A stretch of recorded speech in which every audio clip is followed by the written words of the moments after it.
Nagpaabot naman ng buong suporta si Pangulong Ferdinand R. Marcos Jr. sa mga batang atleta at ilan pang delegado na kalahok sa Palarong Pambansa 2026 na dinaraos ngayon sa Agusan del Sur.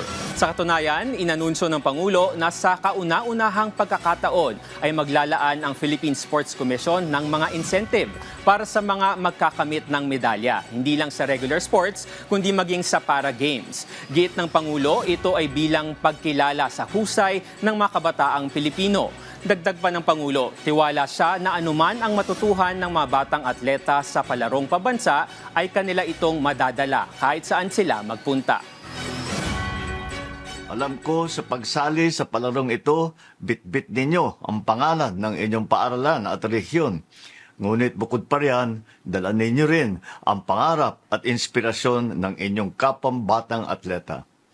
Kaya para sa inyo at sa ibang batang atleta, patuloy ang pamahalaan sa pagsuporta sa inyong pagsasanay sa larangan ng palakasan. Masaya akong ibalita sa inyo sa kauna-unahang pagkakataon, maglalaan ang Philippine Sports Commission ng mga incentive para sa mga medalista sa regular sports at sa para games bilang pagkikilala sa inyong husay. Alam ko na gagawin ninyo ang lahat ng inyong makakaya, ngunit huwag ninyong kalimutan mag-enjoy na rin. Marami kayong matututunan sa palarong ito na madadala ninyo kahit saan man kayo magpunta.